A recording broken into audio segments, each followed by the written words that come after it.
George Omuga was named Managing Director of the East Africa Tea Trade Association in January 2024. He was welcomed as a seasoned professional, quote, who brings a wealth of experience and a fresh perspective to lead our dynamic team. We are confident that his leadership will drive innovation, foster collaboration, and propel our association to new heights, end quote. George is a graduate of Egerton University with an advanced degree in community studies and a Bachelor of Science in agriculture and human ecology. He managed fields and factory operations for Sotik Tea Companies, worked as a general manager at Ngorongo Tea Company in Kiambu, and managed Transatlantic Trading Company in Nairobi. George, thanks so much for joining us on the podcast. You recently returned from the 6th African Tea Convention and Expo in Kigali, Rwanda. This year's conference theme emphasized sustainability. Will you share a few takeaways from the event? There were quite a number of takeaways from the event. Number one, the need to redefine sustainability, because there are quite a number of organizations like the certification bodies pushing for sustainability of the tea sector, specifically on the living wage, right, without discussing the living income for the farmers. So one of the key takeaways was for the sustainability proponents to balance, to redefine what sustainability actually means. Number two, in terms of sustainability, there were discussion around the soil health, because in the tea sector, the use of inorganic fertilizer, that has definitely interfered with the natural soil ecosystem, specifically on the microorganism ecology of the soil. So there was also need to consider, under sustainability, the production of low carbon tea. The low carbon tea production should be paid to a premium value. You can't talk about low carbon tea without discussing about the premiumization of the low carbon teas. So issues dealing with the environmental conservation, the conservation of high value ecosystem, specifically the wanton destruction of natural forests. So this was tied with what we call the adoption of renewable energy in the tea sector, because the sector has over time relied on wood fuel. The wood fuel is not sustainable.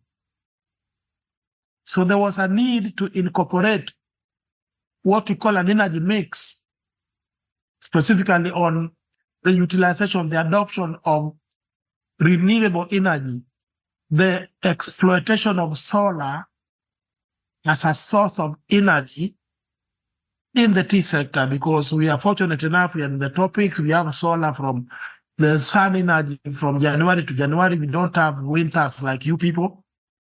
We could leverage on this to ensure that we use a proper energy mix, both hydro, the utilization of solar, and the geothermal, to reduce our reliance on wood fuel that has direct impact on the environment, especially on climate change. Because one of the issues that came out strongly is the negative impact of climate change in the tea sector. So the onus is on the sector players to ensure that the tea sector players in Africa develop what we call climate resilient adaptation measures in the tea sector to take the sector to the next level. The industry is beginning to see sustainability as a holistic concept. It requires regenerative soil management, renewable energy, and wisdom about giving back, not just taking, to create an equilibrium where the soil provides growers with great options that needs to be renewed. Yes, so there was a proposal to incorporate the utilization of organic manure, not complete adoption of organic manure, but supplement the fertilization, the fertigation with organic manure. In as much as the sector should use the inorganic manure, they should incorporate some elements of organic manure to boost the soil health. Are you discussing biochar and introducing methods of enriching the soil using natural ingredients? Yes. Biochar is one of the options. So the utilization of biochar to correct the soil pH and improve the organic matter of the soil is very critical for improving the soil health and changing the pH of the soils. During our convention, we discussed something on ESG practices. The practices that addresses environmental issues, social issues, and governance. So when it comes to environmental issues, is the soil health. Take back, you see, when you pluck tea, you are removing nutrients from the soil. We need, the African tea producing countries need to focus on the soil health and then address the all soil ecology to mitigate the impacts of climate change and address issues sustainability. So what Rwanda has done, they are also implementing the ESG practices in their farms to ensure that environmental conservation issues are taken care of. The conservation of high-value ecosystems is taken care of. The improvement of soil health is taken care of. Then we come to governance, both social and governance. All the holistic governance of the tea sector must take cognizance of the tea ecology, soil ecology, and the social aspect of the sector. So the ESG policies and practices are gaining momentum in the tea sector, both in Kenya and in the African region, for the sustainability aspect and maintain quality. Once you have disregarded the environmental aspect and the quality of the soil, it means you will indirectly impact the quality of the tea that is offered in the market. So we are cognizant of this, and we will continuously engage the tea producers, both in Kenya and the other tea producing countries, to adopt under sustainability the ESG aspect of sustainability. There's a political and governmental aspect. The ministry needs to see that big picture, right? Last June, representatives of the Indian and several African national tea associations and Kenya's independent tea producers met in Dubai, where they called for the restoration of market equilibrium. We came up with a raft of measures. We met in Dubai, and we agreed to come up with strategies of addressing the current mismatch in terms of supply and demand in the global tea trade. And I'm glad that they also came up with their own strategies. From 15th of November up to 15th of February, there will be no leaf harvesting in India to remove about 100 million kilos of poor quality teas from the market to stabilize the tea prices in India. So we intend and agreed to form what we call Global Tea Alliance. A Global Tea Alliance, yes. Will you tell us more about that initiative? The tea producing countries in the world will be able to address their challenges as an alliance instead of leaving Kenya to address their own issues, Uganda, their own issues, India, their own issues. So the Global Tea Alliance should be able to meet in a structured manner to come up with strategies of revamping the global tea sector and ensuring that the prices are viable, remain viable, and ensure that we address the current mismatch in terms of supply and demand. So in the months ahead, after your meeting in Rwanda, What do you anticipate unfolding from the alliance? After our convention in Rwanda, we have developed what we call key areas that we expect the tea producing countries to address to improve the value of the African teas. We mentioned about the focus on quality. We have mentioned about sustainability. We agreed on what we call leveraging on the African Continental Free Trade Agreement. When it comes to the development of new markets, Africa has a population of 1.4 billion people. In 2023, Africa produced 797 million kilos. Now, with a population of 1.4 billion people, if we leverage on the protocol that is provided by the Africa Continental Free Trade Agreement, whose secretariat is in Accra, Ghana, I believe the African tea should be consumed within Africa. Our population is huge, 1.4 billion. So it means we should be able, apart from relying on a market like Pakistan, Africa should be able to trade within themselves. So we need to promote intra-African trade.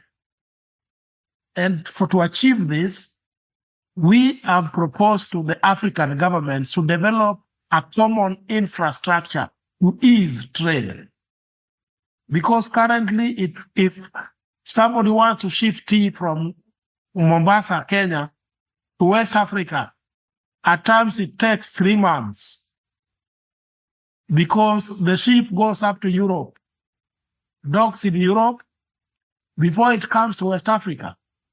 Yeah, so the infrastructure development came out very strongly to promote the intra-African trade so that the teas produced in Africa could be consumed in Africa and only the excess is exported out of Africa. With that, by doing that, we believe that will improve the prices and the sustainability of the African tea as a sector. So we agreed also on common advocacy. Right. Within the African tea producing countries to address the challenges facing the African tea, especially on value addition. We've talked about bulk exports for many years.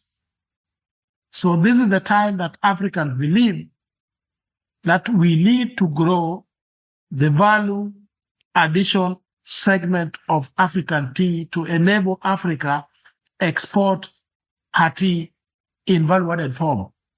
You are aware that Sri Lanka exports almost 46% of her tea in value-added form. This is in terms of packets, loose tea packed in small packages, tea bags. And about 50% is exported in bulk. Africa, the Mombasa auction, we export 95% of our production. So the reason is Mombasa auction is zero rated. The teas traded in Mombasa auction does not attract VAT.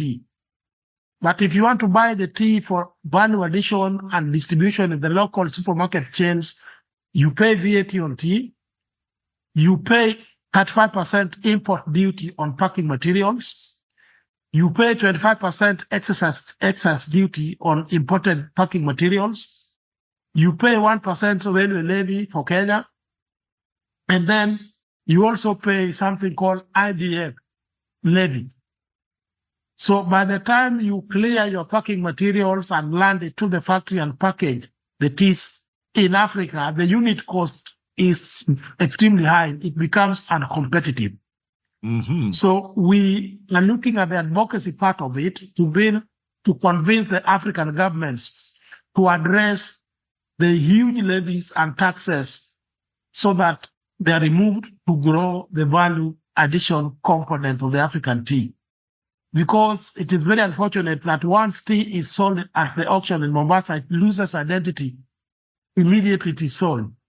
For the big buyers will rip off the African packages, the various garden marks, blend these teas with the teas from other countries, including imported teas, and the African tea loses its identity immediately. Right. Getting a settler Kenyan tea in Europe is very difficult. Very difficult. Right. You appreciate that we still produce tea without the utilization of agrochemicals, especially herbicides and pesticides. So when you analyze the MRN levels in the African tea, the levels are very low because we only use the inorganic fertilizer. The way tea is brought into bearing does not encourage the growth of weeds. So no utilization of herbicides, no utilization of pesticides, because we have no known pests in the tea sector. And this is the reason why the issues concerning climate change came out so strongly, to ensure that we address climate-related challenges to mitigate any form of pest infestation in the tea growing areas in Africa. Because when this is not done, definitely there will be gradual increase in temperature. There will be a definite change in climate, and maybe the conditions will be favorable for the proliferation and multiplication of pesticides in the tea sector. So currently, the issues of climate change came strongly, value addition came strongly, infrastructure development came strongly, leverage on Africa Continental Free Trade Agreement came out strongly, and leverage on AGOA initiative. You know, the American trade arrangement within the East African America. America is one of the largest consumers of tea, but they consume tea in flavored form and ready-to-drink form. It is the time that the African tea-producing countries need to study the American market, provide what that market requires, because they buy the tea from Africa, do the flavors, re-export the teas to the American market as their own teas, not African tea. These are good takeaways. Sometimes the tea industry only sees Kenya in this supply-demand quandary. Could you cite some examples of things happening, policy changes, and other things representing an effort to implement some of these sustainability initiatives? One of the most recent policy change that has happened in Kenya, you remember Kenya introduced reserve prices in 2021 for the smallholder farmers. Remember, the Kenyan smallholder farmers managed by KTDA are the single largest tea producers in the world as an entity. They produce 60% of the Kenyan annual tea production. When the government introduced reserve price implementation for the smallholder managed factories, this distorted the market because it's as if they guarantee farmers income without defining minimum quality standards. So they guaranteed the issue of reserve price, guaranteed farmers an income, but did not guarantee buyers of quality. So the minimum reserve price did not define what minimum quality threshold entailed.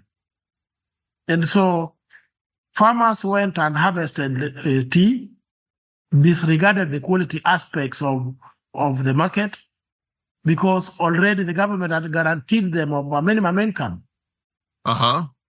So this resulted to huge outflows from the auction, huge accumulation of old stocks, because every time the teas were offered for sale in the auction, the quality was not commensurate to the asking price. Yeah. Buyers aren't fooled. They're tasting teas from all over the world. They're tasting teas from all over Africa. You can't convince them it's a good tea by telling them that. They have to taste it, and if it's not, they're not going to offer the price. Yes, so they shied away from buying those teas, and that distorted the market completely because of a huge accumulation of stocks. Now, remember, tea loses value with age. Right. So the more they kept the teas in the warehouses, the more the teas lost value. Right. So we have been in constant engagement with government from the month of February. And on 7th of October, the government withdrew and removed the implementation of reserve prices completely to allow the market forces dictate prices. So that is one of the policies that we believe will stabilize the sector in the long term. If you don't consume this commodity as a country, the country exports 95% of our annual production. That means we over-rely on export market. Then you come and dictate the price of a commodity that you don't consume. This has punished the farmers heavily because teas from a certain region in Kenya, west of the Rift Valley, were not selling for 2 years. So the losses have been very massive. So we've taken our time, done a lot of engagement, a lot of consultation, but eventually they have accepted to remove the reserve prices. But we started much earlier to advise them to offload the old stocks. Let the old stocks meet the market, reduce the volumes of the old stocks, then later remove the reserve price, which has happened. That will definitely turn around the sector within a very short time, because what happens in Kenya affects global tea trade. How much old stock is out there? By August 1st, we had old stocks worth 115 million kilos.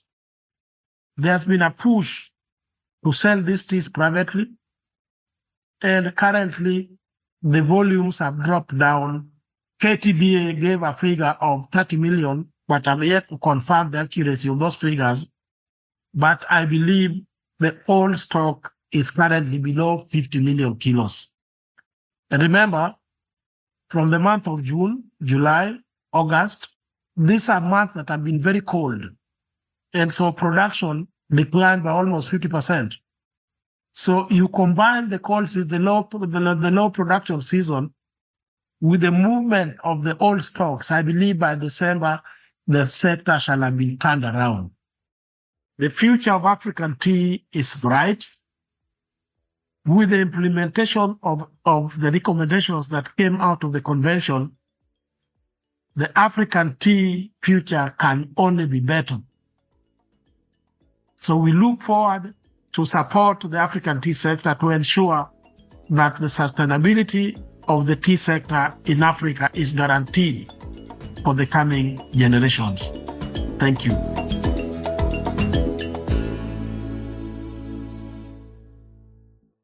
Produced by Adavita Studios. Connect your voice to the world.